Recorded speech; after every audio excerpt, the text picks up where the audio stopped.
English Literature Department, and our student speakers for tonight's event, Voices of Islam, a student conversation.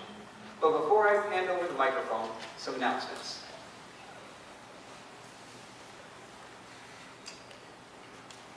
This Wednesday, January 25th, at the Global Forum is sponsoring an event with the Center for Emerging and Pacific Economies titled Democracy and Cultural Expression, Confronting Modernization in the Philippines.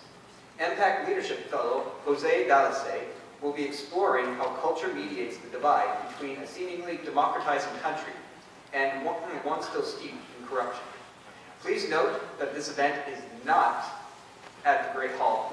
It is actually at the Roth Auditorium at Sanford Consortium, which is up the road and across the street near the Torrey Pines Center. So if you're a student living on campus, just take one of the campus loop shuttles to the Torrey Pines Center, get off there, and the auditorium is across that little bridge over there. So also, because while all of our events are free and open to the public, because there's limited seating available, we highly recommend that you register online at Eventbrite. You can find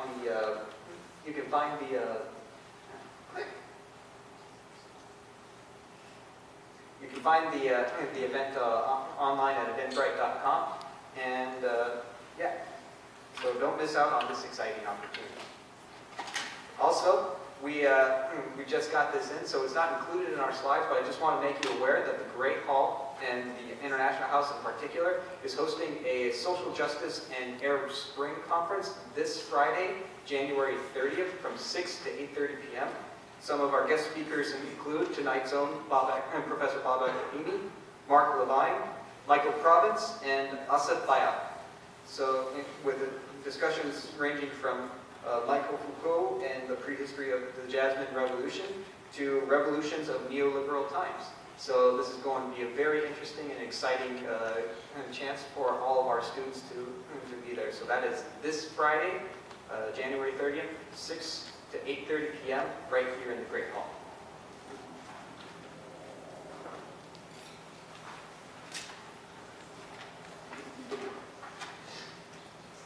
So,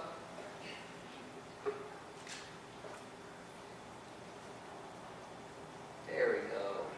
All right. So next week, in honor of both midterms and Black History Month, we're going to slow things down a little bit, and we're offering a free showing of the movie Mandela, Long Walk to Freedom, starring Idris Elba and Naomi Harris. Long Walk to Freedom is a chronicle of the life of Nelson Mandela from his childhood in a rural village to his inauguration as the first democratically elected president of South Africa. We will also be providing free popcorn and drinks next week as well. For those of you who are thinking of bringing the kids along, please note that this movie is rated PG-13 for some intense sequence of violence and disturbing images, sexual content, and brief, strong language. So be sure to exercise your good judgment. And lastly, don't forget to like our Facebook page, follow us on Twitter, check out our new blogs page, and sign up for our e-newsletter over at the registration table to get all of your upcoming events for the Global Forum. And now, we are pleased to welcome a little announcement from Zara Marvi from the American Islamic Congress.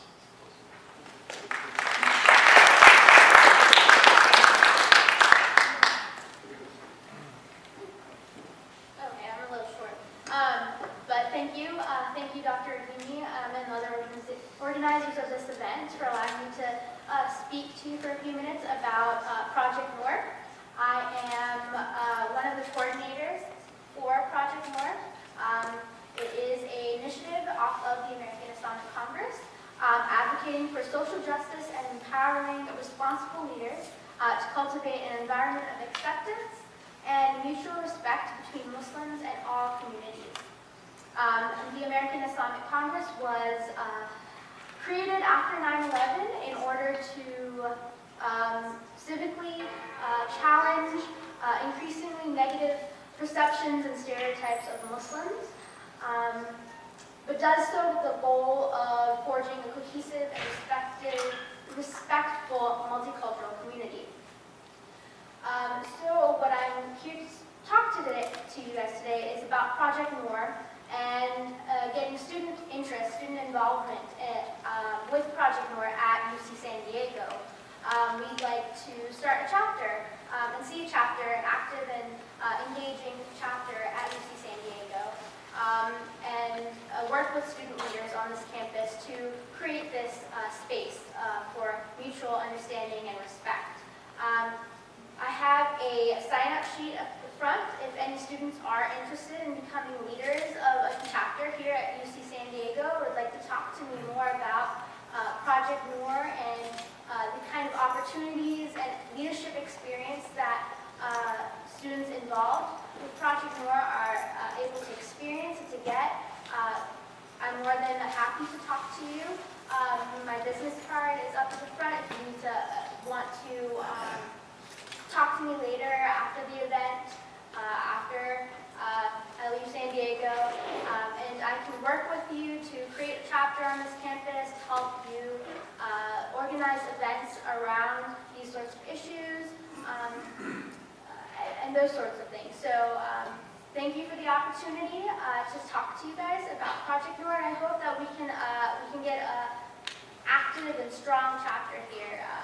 So thank you very much.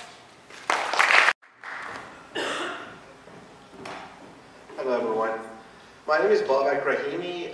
I'm a professor here at the Department of Literature. I'm also the Director of Third Studies. You might wonder why a Director of Third Studies might be interested in moderating a panel as such. Well, I should probably also say that I'm also based in the Program for the Study of Religion. I've been teaching Islam from an academic, scholarly point of view since 2005. I've been studying it longer than, of course, 2005. My interest is fundamentally historical, but I'm also interested in sociology of Islam. Now, for the last 10 years that I've been teaching my classes in Islam, I've learned many things about how my students understand Islam. One of the first perceptions that they have of Islam, of course, comes from the media. And of course, the US media is one of the worst places you could find any understanding of any religion, especially if you're talking about Fox News. Moving beside that, however, I think I managed, for the 10 weeks that I teach my students, I managed to somehow shake them up. Obviously, nor I or anyone else could teach Islam, whatever that is, in the course of 10 weeks to a 40, 30 number of students. But what I am able to do is to at least kind of shatter some of their comfortable perceptions of what they understand to be a Muslim. I, of course, also have Muslim students of diverse background who are also interested to take the class and have an alternative understanding of Islam from a historical social perspective. So I very much have embraced this experience of teaching about Islam for the last 10 years. And one of the major myths that I like to shatter in my classes about what Islam is that this religion is not a locked up religion. Muslims are not locked up into clusters, into enclaves, as Fox News has it. Did you guys see that map, by the way? The enclaves, Muslim enclaves in Texas and California. Quite frankly, as an Iranian American who's watching Fox News that day, I kind of got scared. That's a similar language, or similar kind of visuals that certain very authoritarian discourses have appealed to, and that really very much bothers me. What bothers me, of course, is lumping the Muslims together into a cluster, into a locked up entity. And more importantly, having this discourse in the first place, and not having people, or too many people, or enough people, to criticize it. The main reason of having an event like this is trying to open up some of the stereotypes, some of the, quite frankly, sheer ignorance, which is really not the fault of many of our students. It's a problematic, a systematic problem that we find throughout the country. And we are hoping with this event, we could actually have the Muslim students on this campus talk about how they understand the religion, and have a good conversation afterwards. Because remember, no religion, no person can have a claim over religion. However devout or non-devout, however anti-religious or pro-religious you are. Really, religion ultimately is what you bring into that faith. And accordingly, it's an ongoing conversation between people who practice it and people are seeing it from the outside. Now, I mentioned one of the biggest myths I try to shatter is this idea of a locked up religion. So one of the things I do in my classes, and some of my students here from the 2 classes I'm teaching this quarter, I show them 3 or 4 pictures of ladies with scarves.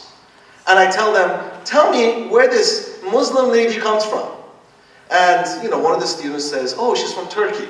Oh, she's from Syria. And of course, I let them know, from one picture to another, that first of all, the first picture is a Catholic nun. The second one is a Jewish ultra-Orthodox person. And another one is a Hindu lady. What I try to show is that the whole tradition of what Muslims call hijab, or the scarf, is a multicultural tradition that goes back to centuries. But somehow the media doesn't know that. And it's not just the media, in fact, probably goes beyond media. And so this is really a chance for us to shatter, hopefully, some of the myths. And more importantly, how you shatter it is by having Muslims talk about what they understand to be a religion and having, of course, a good conversation as a result. I'm going to stop it there, and hopefully I'll hand this over to my colleague, Professor Matthew Herbst, who will also briefly talk about this event, and we'll start this lecture or conversation series by inviting Muslim students of UCSD to come up here, sit here, and speak their minds, and of course hear your point of view, and if you have any questions for them. And afterwards we'll see how the conversation goes. It's as open-ended as it could be. Thank you very much, Professor Herbst.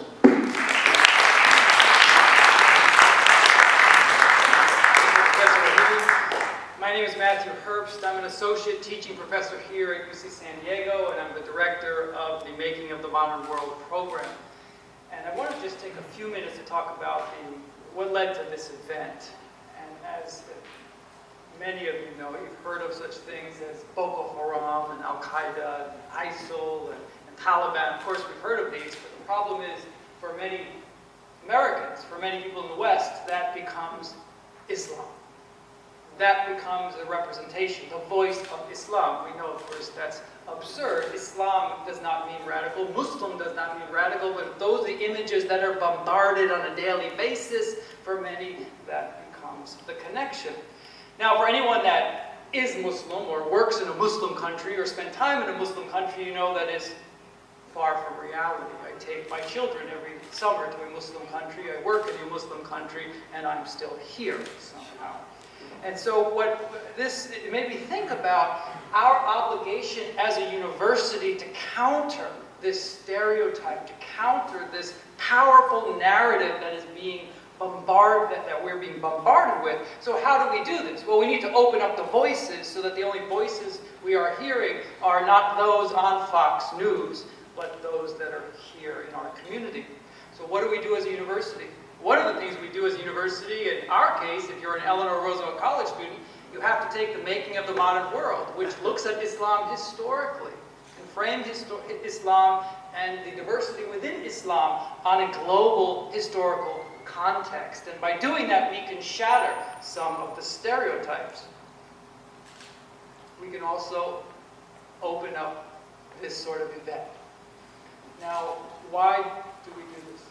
We think about our obligation as a university to make sure that we have an inclusive environment.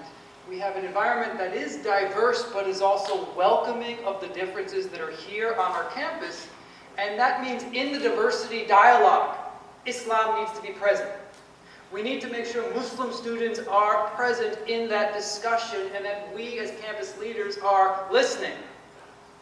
And that's what led to this event. So I reached out to my colleagues, Professor Rahimi, to Dr. Magala here at iHouse, to Professor Kayala, who is here from the history department, and Professor Al-Delaimy, who could not make it tonight. He has a family conflict. And to say, we need to do this. And they were all very supportive, and they're here because of their support, giving up their time with family to be present and to support this. This is not the end, this is the beginning. And we hope to have more such events. Thank you for coming. I'll stop talking now, and I'll turn it back to Professor Rahimi.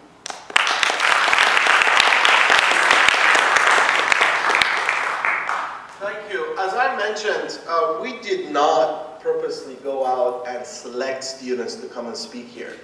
We actually wanted this to be open, and I'm sure there are students here that are very much interested to speak their minds. So I'd like to invite them. I'd like to invite them to come. I believe the MSA representatives are here. It doesn't need to be the MSA students. It could be, of course, there are a number of other Muslims who are not part of MSA. So I asked them for them to come up here for a good conversation. And once you do, please do come and introduce yourself, your major, who you are, and afterwards, we'd like to hear your opinion about your understanding of Islam and how it should be understood in the American public sphere, especially at the UCSD as a campus. So is anyone willing and interested to come and join us here? Yes, please. Anyone else? This is really one of those, please, one of those events that you have to kind of let go of your shyness. And please. Yes, please. Anyone else? Okay, please. Do you want to come here? Thank you. I admire them for their courage, because standing up and talking in a public setting is not easy. Thank you. All right. So let's start with you, if I may. Could you tell us your name, who you are, your major, your bank account? No. Okay. Yeah, password. And then we'll go, actually, let's have everyone introduce themselves first. And I am Professor Matthew Herbst, and I do invite Professor Kayali as well to ask questions, to start the conversation, and then we'll go to the audience. As you can see, it's going to be a very kind of a flexible, kind of a public conversation here. So let's start with you, and then we'll move down to you. Hi there, my name is Alia, and I'm doing a double major in history and literature. I'm actually half Arab and half American, and I'm Muslim, happen to be. And that's a little bit about me. I'm going to pass it. Thank you. Hey everyone, my name is Ali Abul Hassan, and I'm a third-year structural engineering major and media coordinator for the Muslim Student Association. Okay, thank you. Hi, I'm Aisha. I'm a political science major. I'm vice president of a club called United, which aims to better relations between Jews and Muslims on campus. I'm an aspiring journalist, and I like cheesecake. That's as personal as it gets, by the way.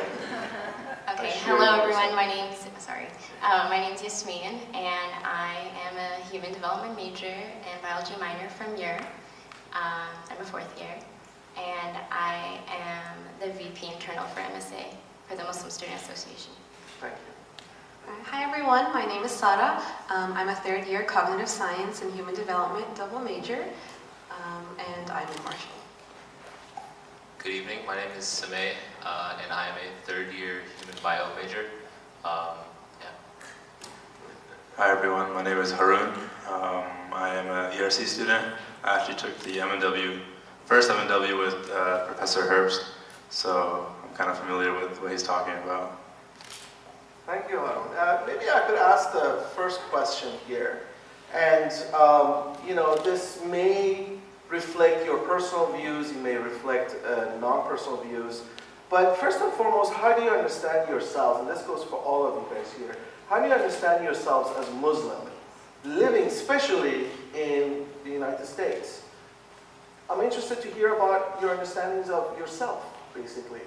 I know some of you guys already reflected on that, and I like the fact that you referred to cheesecake, because that does and could also fall in that category. But I want to hear what you understand about yourselves, your identity. How do you articulate it?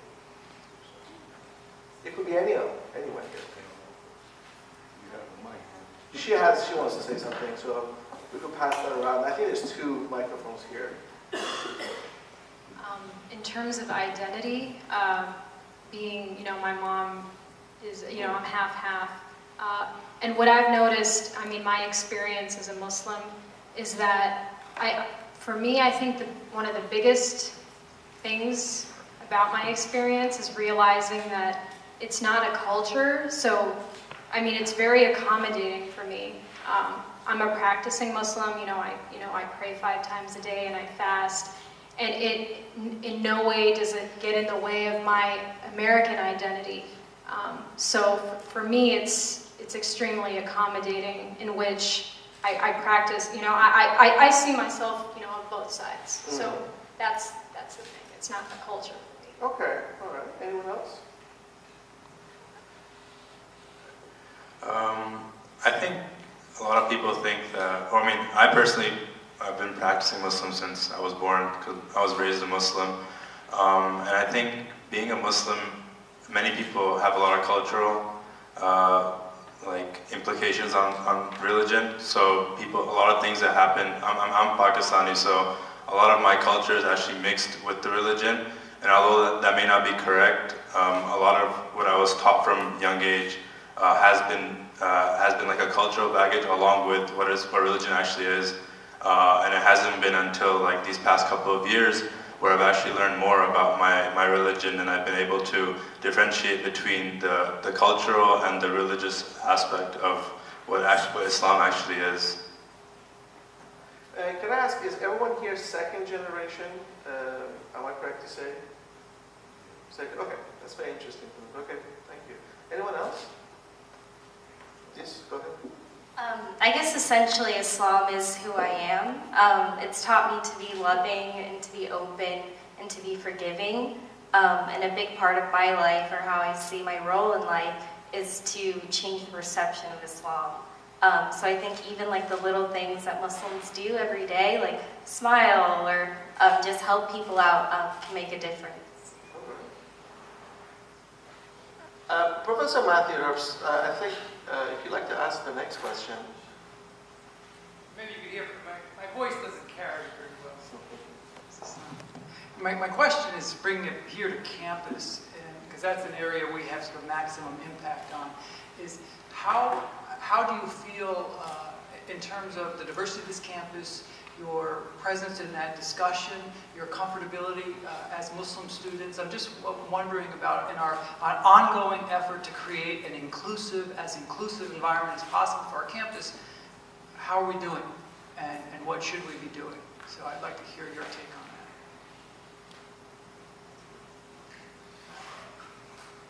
This is a tough question. That's good. Go ahead.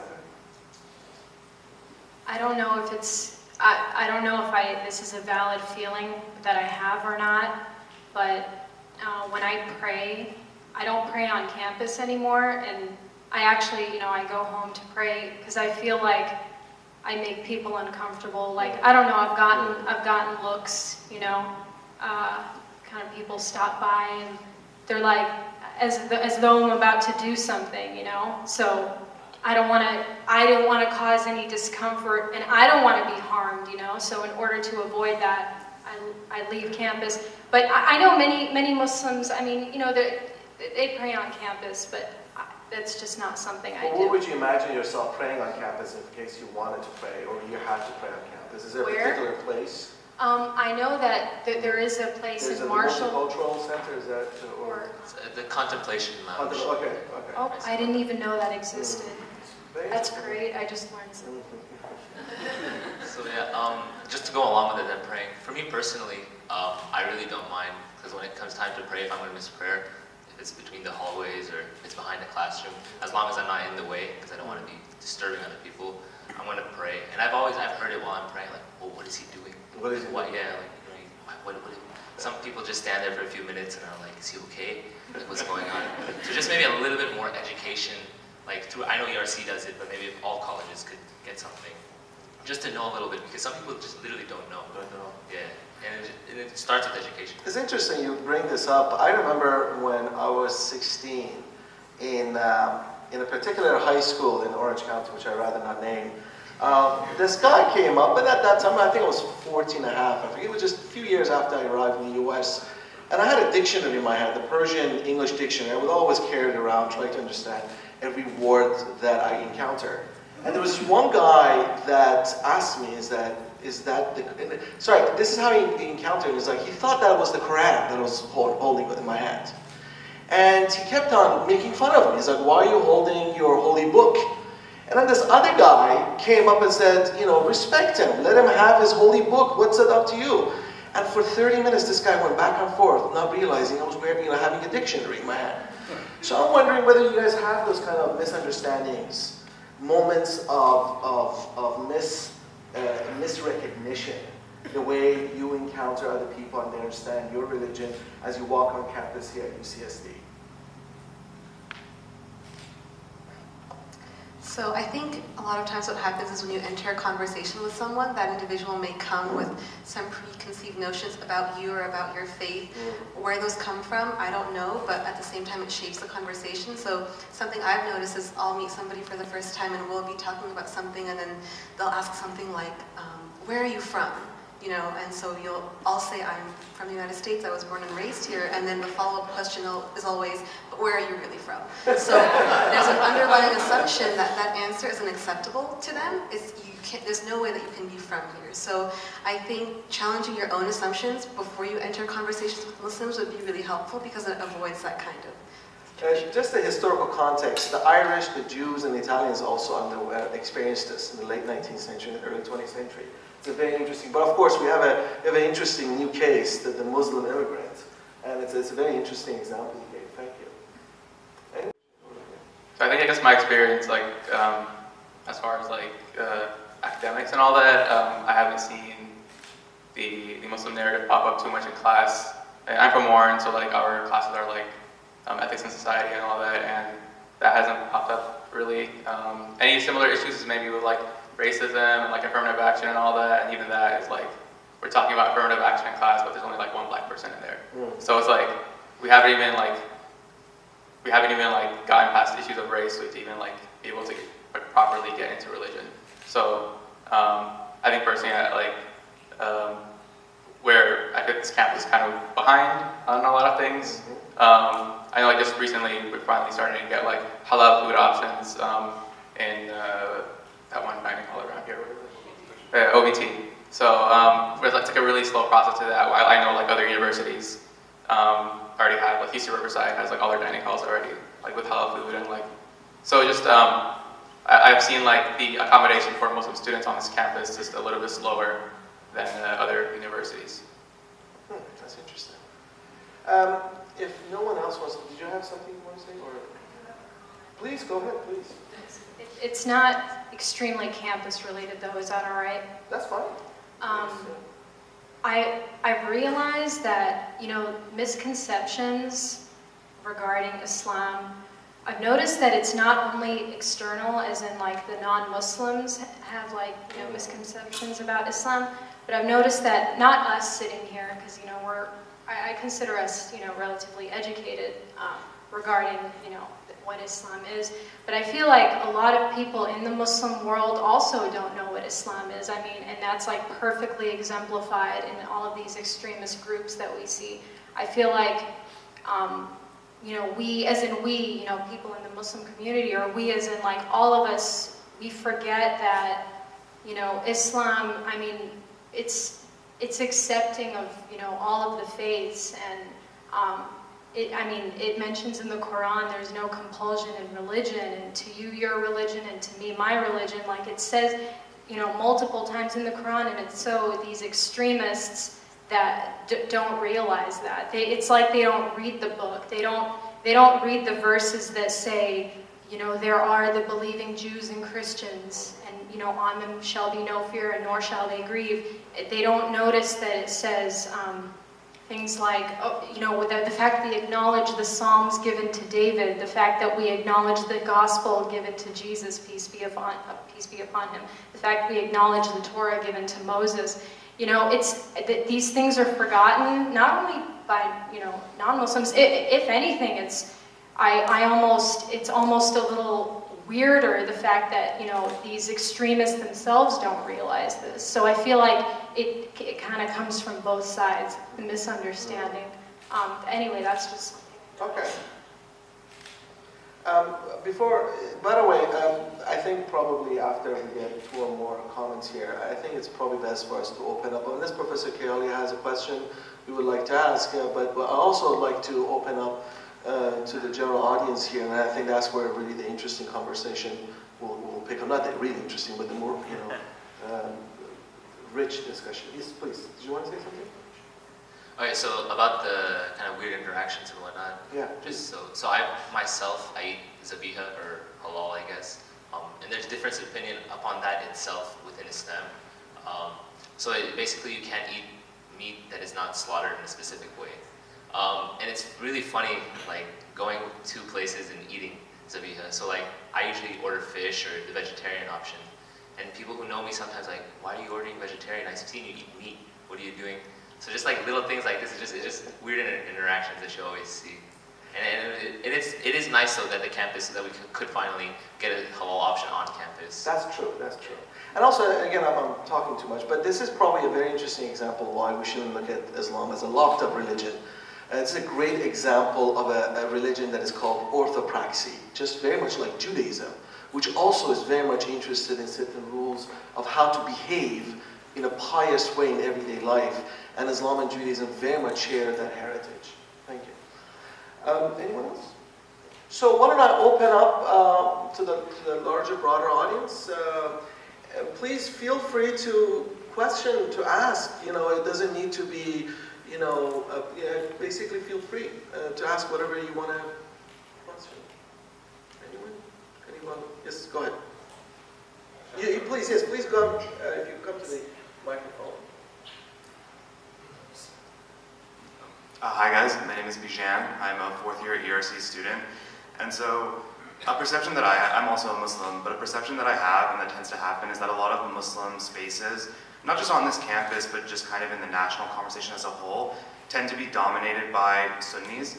And coming from a Shia background, sometimes it can come up as very, not concerning, but there can always be that kind of like stigma that maybe because you were raised within the Shia tradition, you might not be as welcome within a Sunni community. So I was wondering what your guys' opinions are in terms of that for Muslim unity, but also what that means in terms of also kind of race relations, because the Sunni-Shia divide also tends to be replicated within certain ethnicities. Like I myself am Persian, so we make up the vast majority of Shias in the world. So I get your guys' thoughts on that.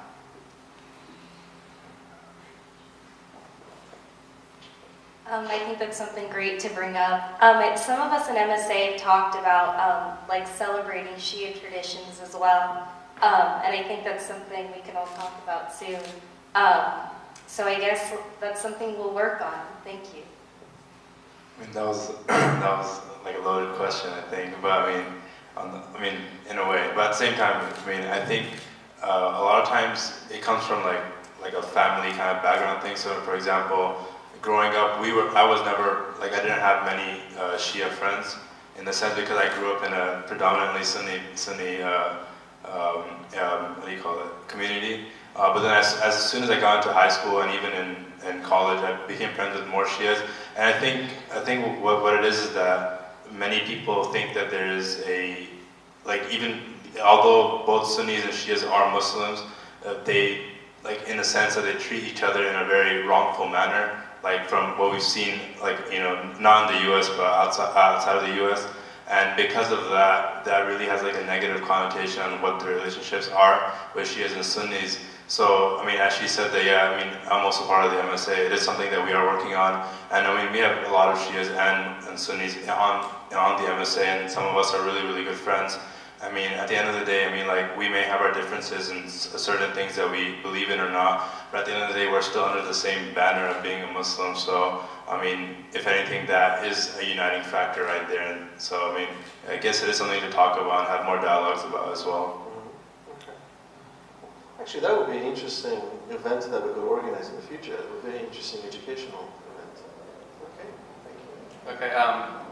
So I think my experience has been, I also grew up in a Sunni household in the Sunni masjid community, and for me, my experience growing up was that when you go to youth group or you go to a Friday prayer or something like that, over time we were essentially told that Shias weren't Muslim, and essentially trying to invalidate Shia people's faith.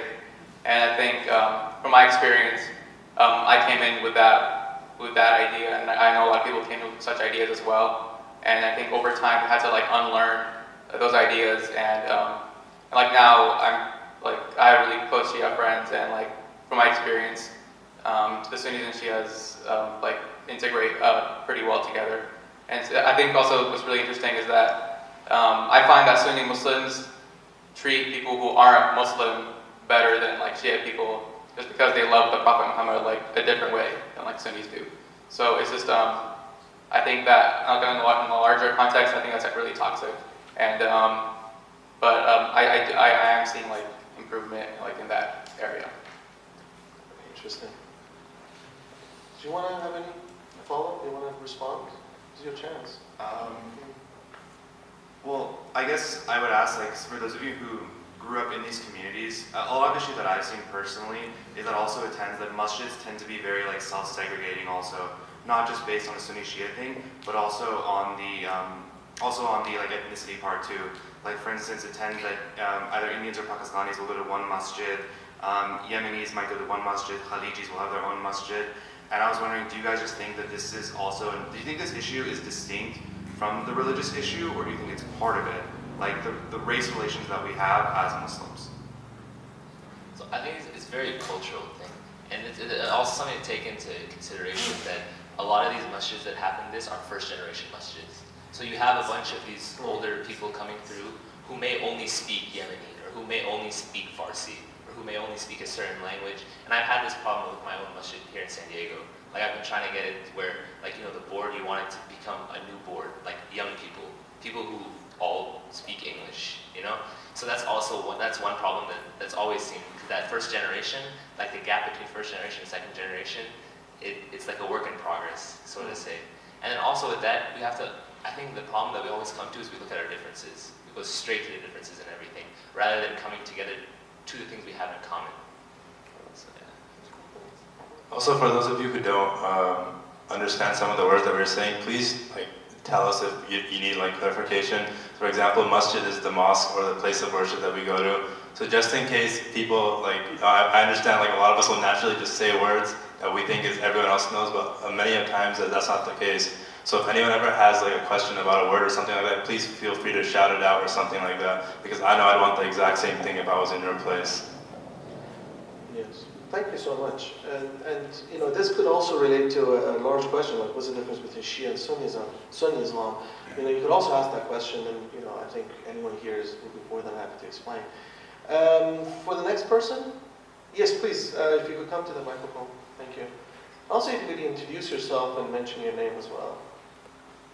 My name is Alan Douglas. I've traveled all over the Muslim world and have studied Islam as well as other religions. I read over this past weekend, the Ayatollah Khamenei wrote a letter to the youth of the world, asking them to not consider what they read in the media about Islam, but to study the Quran themselves, learn about Islam. I saw that on the internet one day, and it disappeared. And then I saw it on the back page of the New York Times, someplace buried in the back. And it's getting no publicity at all. And I wonder what your feeling is about this letter to the youth of the world, and why you're not getting any publicity about the Ayatollah's feeling about how people should approach Islam. This was dominant, by the way, in social media. There was a hashtag called "A Letter to You," and it was circulating on social media. So, you guys have any reaction to that? Have you guys read that letter? I wonder. No. Did you know about this? No. Interesting. Yeah.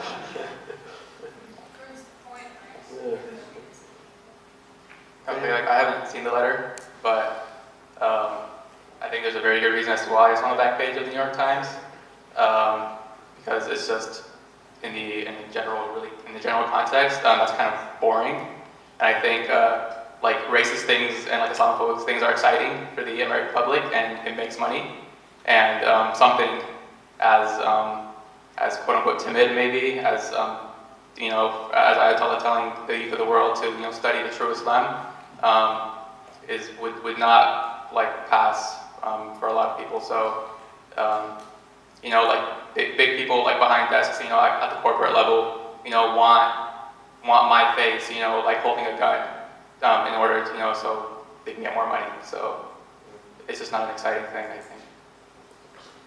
Seems like to me the media is mostly interested that the fact there is an Ayatollah or a major high-ranking cleric who's actually using the internet. To them, that's very surprising. But that really shouldn't surprise us. Many of either Sunni or Shia Muslims, especially scholars, have been using print media and new media technologies for decades. But somehow the perception is that because they're perceived to be backward, to them it's a big shock to find the Grand Ayatollah tweeting. But he does. He has a tweet account. He also has a Facebook account, even though he's not doing it himself, but he has representatives who actually go online and propagate his ideas. Okay, well, thank you. Any next question? Yes. Oh, we're getting more questions. That's good. Can we go with you, and then I'll just go, and then from there, yes. Hello, my name's Abraham Gertz. I'm the only Jewish senator coming from Southwestern College. I'm also a reporter for the Southwestern Sun. I wanted to start by saying I'm really glad to see this event came together. I personally have always felt that extremists have always been the overly vocal minority, and it leads to a lot of misconceptions between our two respective faiths.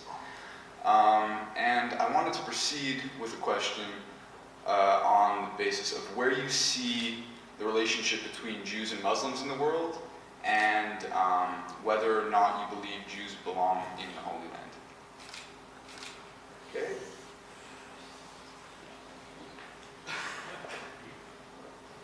I think, yeah, they belong in the Holy Land, but they both belong in the Holy Land. I just wish, you know, what's going on over there, all of the violence, and, you know, I'm not going to get into the politics of it, because, I mean, people can talk hours on it. I mean, there could be a class just on this, you know, but I think if they both, because, I mean, it's a holy place to both Jews and Muslims, and Christians for that matter, so why don't they, I mean, look, you know, people say, why can't we just get along? And that's like an overused thing, and people laugh at it, right? But I'm serious, can't we just get along, you know? Our history has proven that we generally can.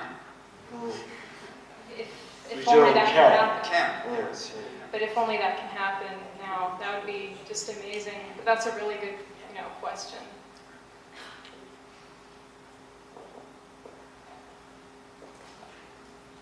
I recently went to Israel, and I absolutely can't know what it's like for the people that live there, but as an observer, I saw that, yes, Jews and Muslims can live there, and it always bothered me if I did encounter anyone who would say that, oh, I just don't understand Palestinians, and that our values are not the same. These things really bothered me, and something that I want to do and try to portray is that our values are the same, and to humanize Muslims and Palestinians, because I think that will really help this conflict, especially when it comes to the politics of this conflict. Very good answers. Very good questions. Did you want to ask another question, or you want to think about it? Yes, absolutely. We got like another 45 minutes. Okay, yes, please.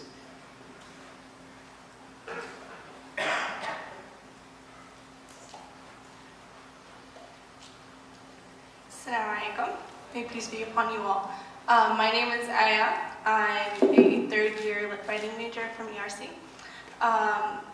In terms of the question that was asked before, I don't know, I kind of wanted to turn that way, but in regards to the divide between Shia and Sunni Muslims, I personally came from a Shia background.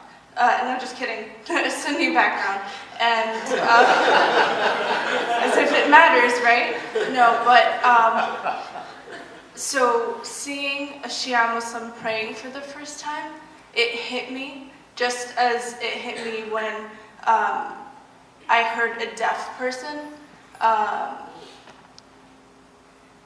you know, they don't speak, but they do make noises that, or like, the way they communicate the vocal part of their language is a lot different than ours. And when it hits you, it's very different from, like, it's, that was the divide that I felt, and it was really interesting. So when I did come to UCSD campus, we do have a contemplation lounge. And the first time I saw a Shia Muslim praying, I had that feeling. But then I understood, hey, we're Muslim. We're under this banner of Islam, right? And so, fascinatingly enough, I met this person before, and she didn't know I was Sunni. I didn't know she was Shia. And after we prayed, I noticed it was just awkward. And so I said, this term in Arabic, may Allah accept from you. And the second I said that, there was a big smile on her face. And with that experience, it's definitely, it takes personal education. It takes you stepping out of your boundaries. I'm learning ASL now because of my fascination with it. So, for one thing, it does take personal growth, personal understanding, just as it takes with different faiths, just as it takes with, just understanding what you don't understand. And it can be scary, and it can be hard, and it can be, very difficult to relate with another, but we need to try. Okay, so that was just my story. But my question for you guys is, so I personally grew up with Muslim parents, but there was a point in my life when I realized, okay, I'm Muslim.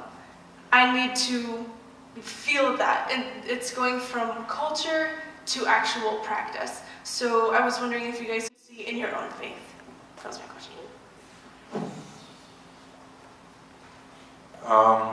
So yeah, I actually grew up in one of the biggest Muslim communities in California, in the Bay Area. And I think I didn't value what being a Muslim was until I left the Bay Area and I came to UCSD. And in response to your question about how did you get going from the cultural part to how did you find that agency, or how did you figure out what being a Muslim actually was? Well, my personal experience is that the more you interact with people that don't know about Islam, or the more you talk to people who've never ever talked to a Muslim before, you're literally in a sense, you're like a presenter of Islam. You are the only Islam that they'll ever see. They're hearing things from the media, they're watching television shows that even depict Muslims in the wrong way. They just read about the cartoons, they're seeing all of these things about Muslims that are being presented to them, and now they're talking to some individual who doesn't have a long beard, right? Who's not screaming, right? And he's just talking to them, and they have this. You're trying to break that, misconception that they might have, and that's when I realized what being a Muslim was. Because as soon as you start to interact with them, as soon as you start to interact with anyone, even Muslims, you start to realize what the difference between being a cultural Muslim is and what being an actual Muslim is. Because, for example, culturally speaking, I always give this example. My parents always told me that girls can't be praying in the mosque. They can't go to the mosque. They should be praying at home. And the funny thing is that for the longest time, I always had that. And I also had no sisters, so I never really had to deal with it. But for the longest time, I thought that, girls can't go to the mosque. They should just pray at home. And then I come here, and then at our Friday prayers, you see more girls than guys at the prayer. So at this point, I'm just kind of confused. And then that's when I'm kind of baffled here. So I kind of go back, and then you start to learn more about your religion. And you go back to what the letters of youth actually said about, going back to the Quran, the holy book, and going back to the teachings of the Prophet. And when you do that, then you realize the true, what the religion actually is, and then you realize how much different cultures add on to the religion.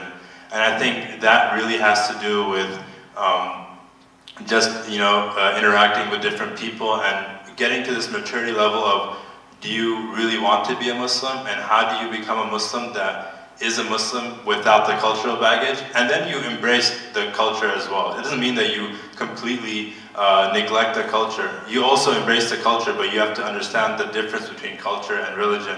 And that is why, I'm going on for a long time here, but I think that is why a lot of scholars today that are in the US always say that the US is actually one of the most, it practices Islam in the right manner, because if you go back, I've gone back to Pakistan, and I'm sure people have gone back to their, wherever their parents were from, they've gone back to those countries. People don't practice religion there at all. They don't practice Islam there to the extent that American Muslims practice Islam.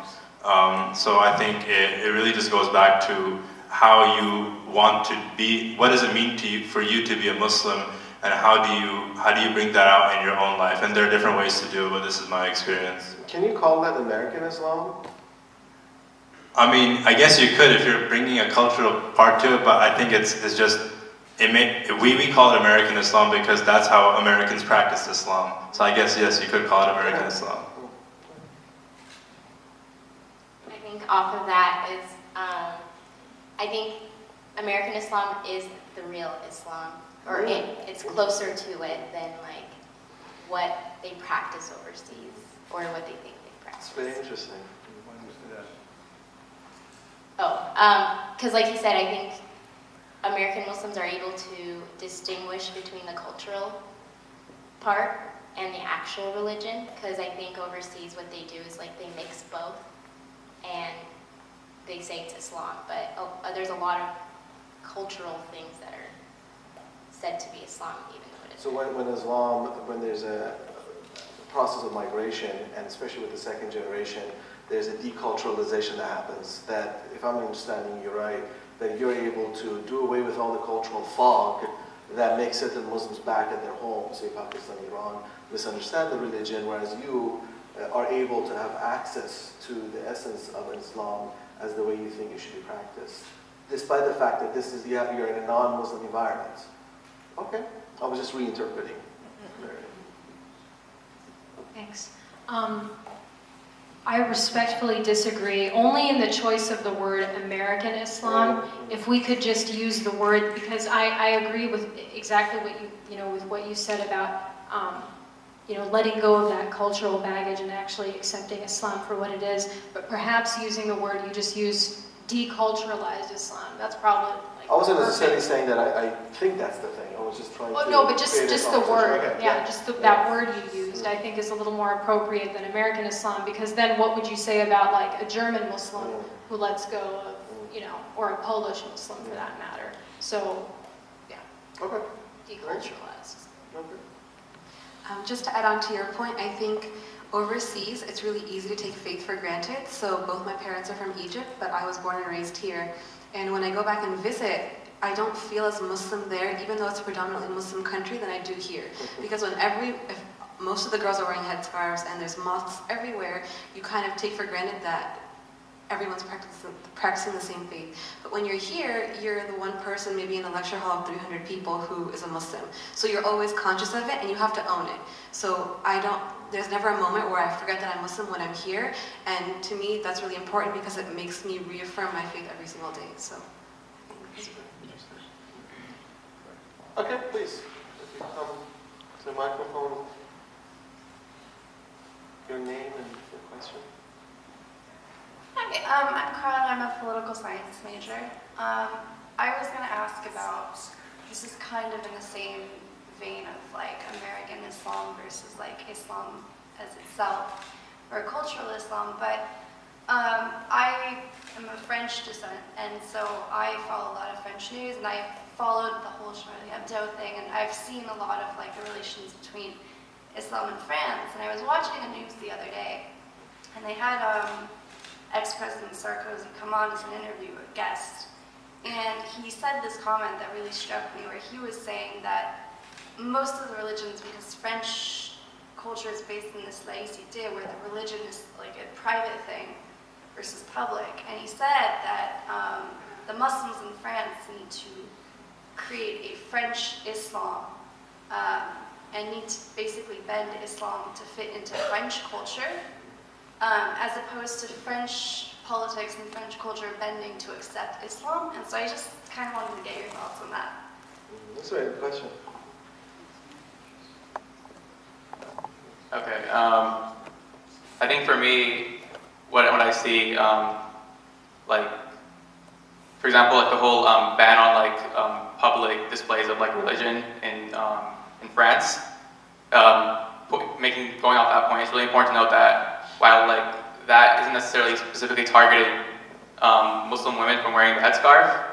At the end of the day, the people who do get in trouble for it are the Muslim women wearing the headscarf, even though people wearing things like crosses around their necks or whatever that may be don't get in trouble for that. So I don't personally think that like you said, like religion is a private matter, but I mean whoever practices their it's private, like as in I own my Islam. However, that my Islam won't necessarily get in the way of anybody else. And I think, like I don't know if you said earlier, that Islam is really accommodating, and that Islam, at its very basic level, and it's just nature, is accommodating for everybody, and it won't get in the way of anybody. And if you do need to accommodate, it's like what? Like, do you need to like bring a different type of meat dish for somebody? Like, it's not like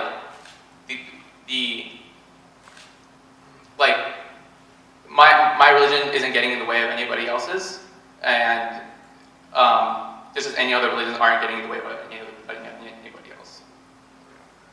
If I could just add on to that, I think there's this, I don't want to say movement, but there's this idea that like Islam needs to change wherever it is. Like Islam needs to change to accommodate this culture or this place. But in my personal opinion, I don't think Islam needs to change. I think the attitudes about Islam need to change. So especially here in the United States, like the First Amendment says freedom of religion, not freedom from religion. But I feel like people have this mentality of, oh, if I don't like this religion, then I'm at liberty to change it to fit my own like beliefs of what I think this person's religion should be. So personally, I strive to practice Islam the best way that I know how. I don't think Islam needs to change in the sense of the religions.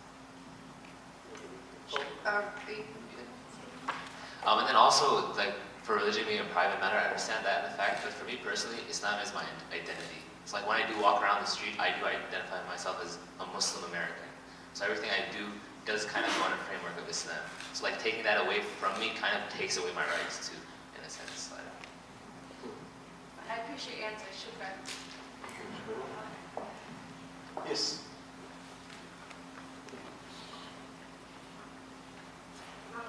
Hi, my name is Morgan, and I'm a fourth-year public health major. And my question is, as a minority on campus, not that I can always say I understand what you guys go through.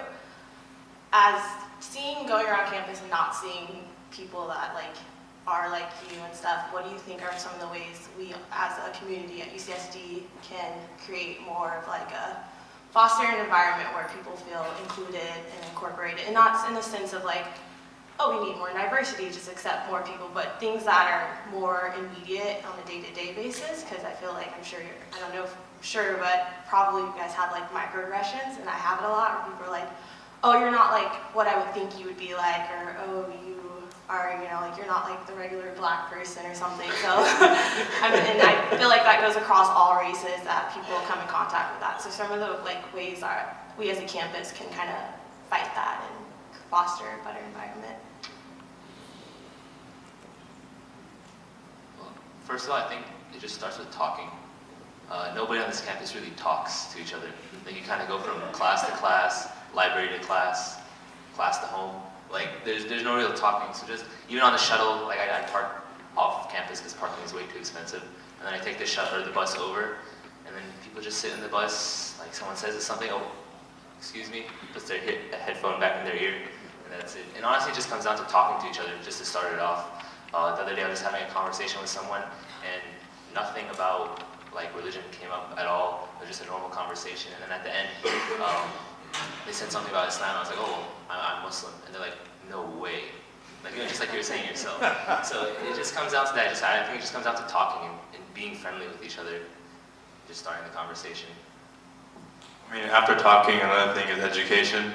Many people just don't know about Islam at all. I mean, there's 1.2 billion Muslims in the world, and people, whatever they know about Islam is from the media. So I mean, as I know MNW does it very well, is where they have a legit, they talk about Islam from a historical aspect in the classroom. And honestly, even if you don't like MNW, and if you really hated writing and stuff like that, you'll still remember certain things from that class, and you'll still remember, certain parts that you will always keep in your mind. And then when you meet a Muslim, then it won't be a shock, oh, I've seen a Muslim. You could actually tell them that, oh, I know something about your religion, right? And at the end of the day, people are just sometimes I mean, you also get the people who are very ignorant as well, but at the same time, people just don't know. And I think the institution or the UCSD in general needs to have more of these kind of, sessions where Muslims talk, Jews talk, Christians talk about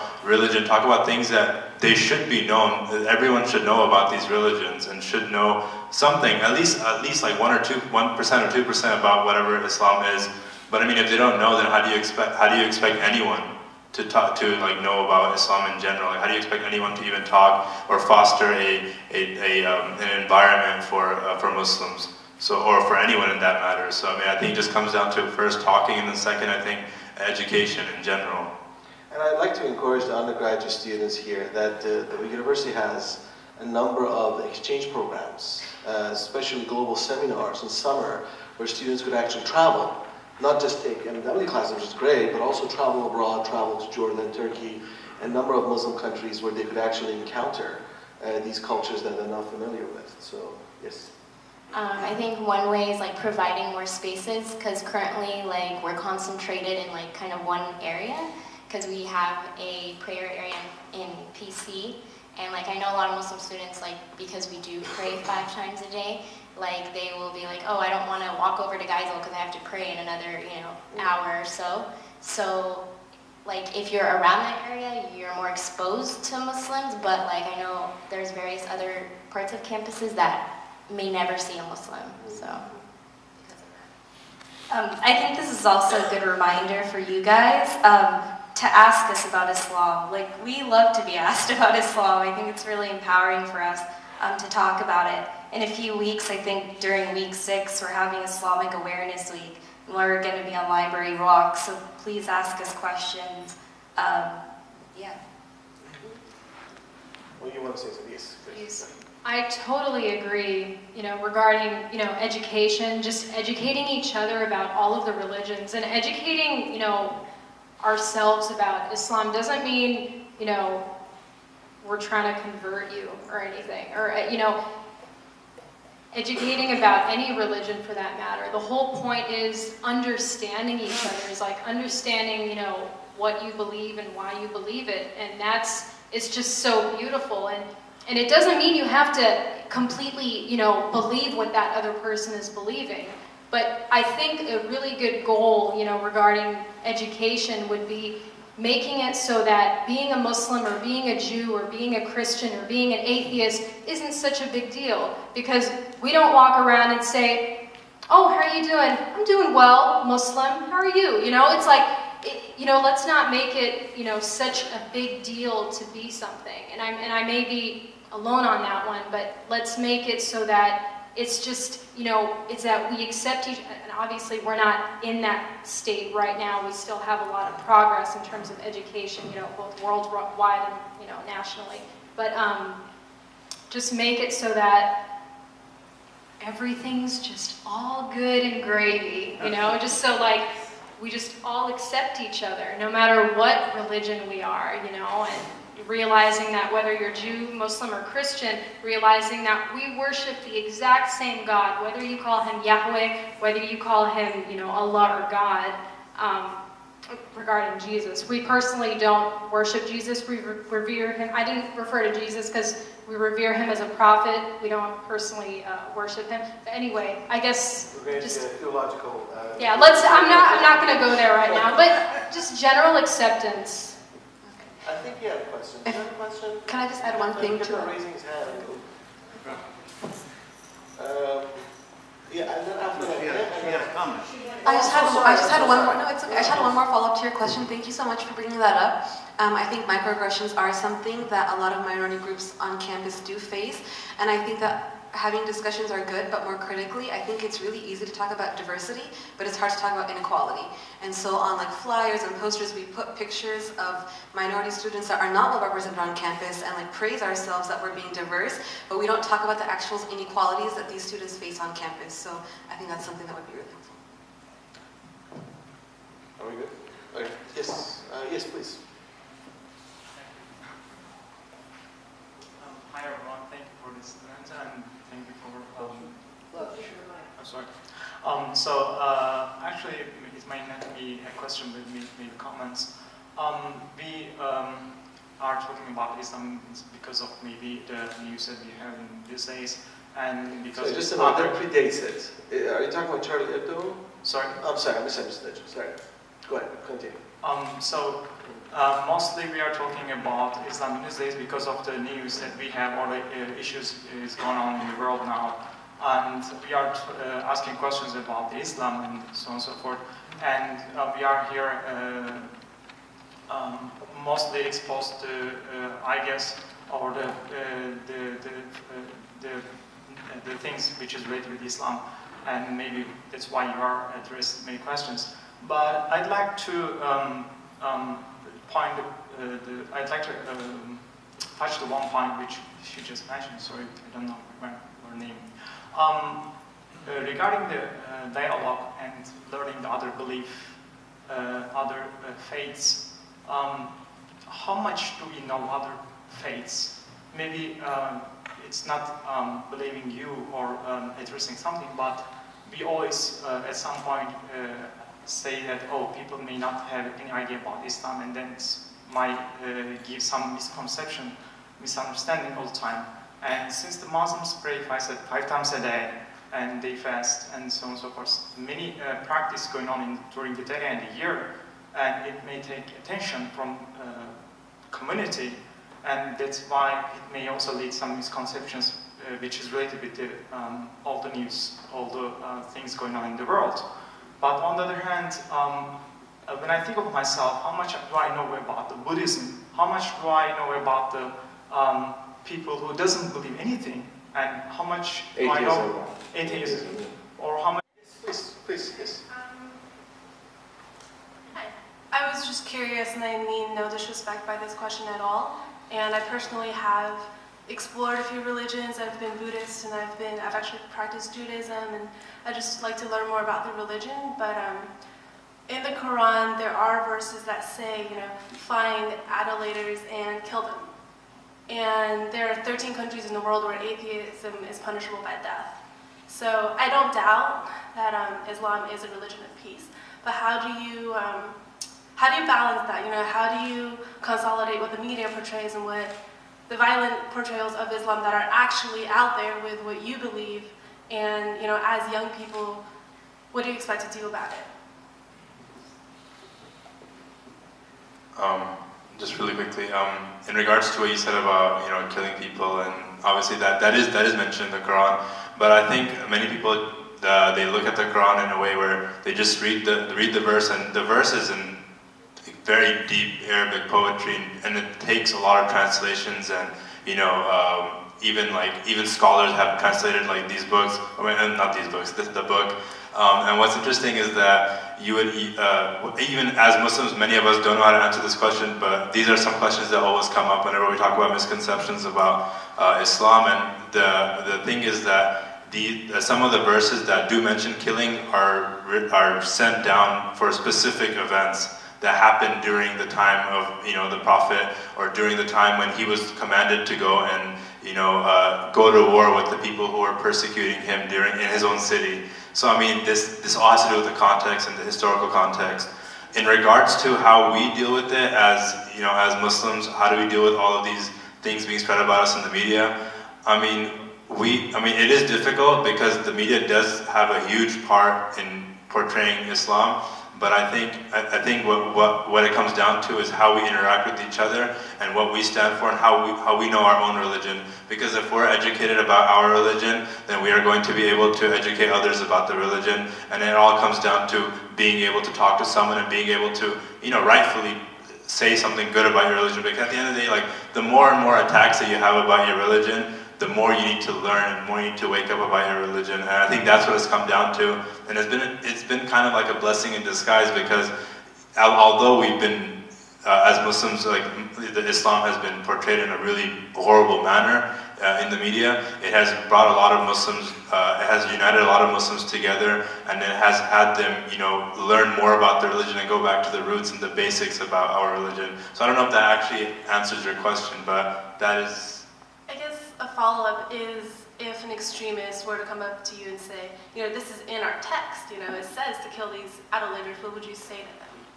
I mean, I would tell them exactly what I just told you about how look at the context, look at the historical context, and even the extremists, sometimes they've learned things from their parents or they've learned it from their communities, and they haven't seen it in a different lens. So, for example, like someone may come up to me and be like, "Oh, you should be growing your beard because it is the practice of the Prophet, right?" But at the same time, they don't know that the Prophet also practiced other things as well. So I could be like, "Oh, you know, like there's generations of the length of the beard is something that's debated within scholars." So I mean, like, it all comes down to the more knowledge that you have. I mean, at the end of the day, knowledge is power. So I mean, like, the more knowledge you have about the religion, I guess that could come in your favor. And I think that's how I would talk to an extremist. Also, to go along with that, it's also in the Quran that killing one man is like killing all of humanity as well. So everything, like he was saying, is in context. And as far as like Islam being a violent religion, like it also, you have to know the history, I'm sure, like nobody goes over it. But in the East, Islam was not like a lot of these misconceptions that Islam was spread by the sword or some sort. Islam in the East was not spread by the sword at all. Indonesia is, I believe, like 86% Muslim. And there was no conquering of Indonesia. It was all done how so? By merchants, Muslim merchants who went there, and people were there and they like appreciated their manners. They appreciated the way they respected themselves and respected others. And that's how Indonesia became Muslim in this sense. So, thank you. We have to end it here now. I'm so sorry. We could go on for hours. Yeah, I know you have a question too, but we could probably have you come on here and ask the question later. I'd like to pass it on to Professor Matthew Herbst for some I'll just comments. make a brief comment and pass it back to Professor Rahimi to wrap up the event. And just to follow up on that last question, proof texting is used by radicals of all faiths to pull out something from the Bible and say, it says this to confirm something about gender or something about violence. And so that's nothing new. That's nothing particular to Islam. It occurs in all faiths. Now, I felt in the end, this was not designed to put Islam on trial. This was not designed to say, aha, answer all the questions. You are the voices of Islam, and sort of moved in that direction. And I think that was, people just taking advantage of the opportunity to ask these questions from a panel like this. And so I just want to bring it back to our campus here. And the goal of this is we want to make sure that we have a campus that's inclusive. We want to make sure that in the discussion of equalities and inequalities, in the discussion of diversity, that we have all groups represented. And when we hear the conversation about diversity, certain issues seem to be off the table. Religion rarely comes up. And we think about the importance of race and other issues that come up with Islam, with Christianity, with Judaism. It cuts across all of these ethnic and racial lines. And we need to celebrate that, celebrate Muslim students as part of the campus community, as part of the diversity that we offer here at UC San Diego. So I hope this is the beginning of these conversations. I hope we get more voices present. And there is no one voice of Islam, there are voices of Islam. There's many voices. So I want to just thank you for coming out. Thank you for sharing some of your perspectives and insights. We want to just thank everyone, I'm sure, for everybody for coming out and asking us these questions and being proactive in this. It's really great to see all this and see this many faces here actually to an event. We came in a little early. We saw like 5 people here. I was like, oh wow, you know, what's going on? But then time came in and people came through. So it's really great to see it. And on behalf of the MSA, we really appreciate this. And if you guys ever have any questions or anything at all, please don't be afraid to contact us. Like I think Aisha said, we do have Islam Awareness Week, week 6. We have a precursor event, week 5 on Thursday. Look out for us, ask us questions. The conversation doesn't stop here. It's a continuous conversation. Would that be the beginning of February or the middle of February? It's going to be, second week. So week 5 on Thursday, which is February 5th, we have an event at the Forum, PC Forum, 4th floor.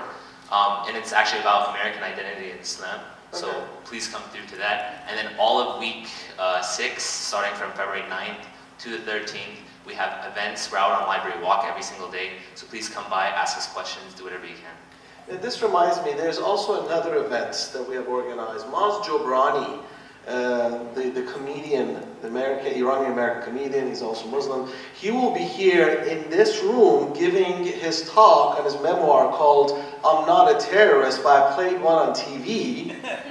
That's Maz. He's going to come and give his talk about his memoir right here on Tuesday, February 17th from 1 to 2. So I encourage you to come. There's going to be a lot more seats available that day. So that will be an interesting way of having someone who's actually in the American media, cinematic media, to talk about Muslim identity in American public life. And I think that would be also a very good day for a conversation. I think I have to wrap it up, and I cannot tell you how much I enjoy hearing from you. I mean, I've been teaching Islam, again, from an academic point of view, and this is something I've been craving for literally 10 years. And I'm just really disappointed I haven't done this before. What I like about this, and what I understood from this, is that we have students, UCSD students in flesh, talking about their lives as human beings, as also Muslims with multiple identities from different ethnic national backgrounds, as second-generation Americans, about their distinct idea of what Islam is. As you can see, none of them look the same. None of them look the same. They all talk differently. They all spoke, of course, with an American accent. And I love this diversity. I really want us to leave this in our minds, that we are dealing with a very diverse religion, and here we just have a little sampling of it, and what a delicious sampling that was. Thank you very much, everyone.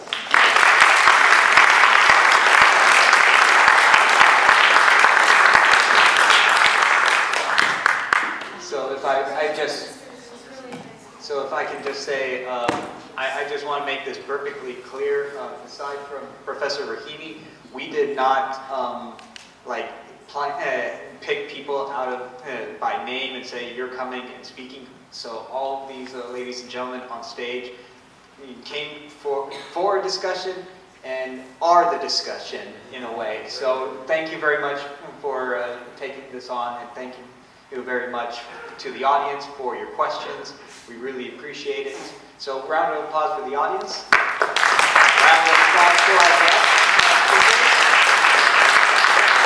And just a quick go through of our announcements. Don't forget Wednesday at the Roth Auditorium, Jose Dalasay on democracy in the Philippines. Then we have our special event on January 30th here at the Great Hall at 6 on social justice and the Arab Spring. And then next week, our movie night, Mandela, Long Walk to Freedom, at 7 o'clock here at the Great Hall again. So thank you very much, and have a good night. We'll see you at the forum.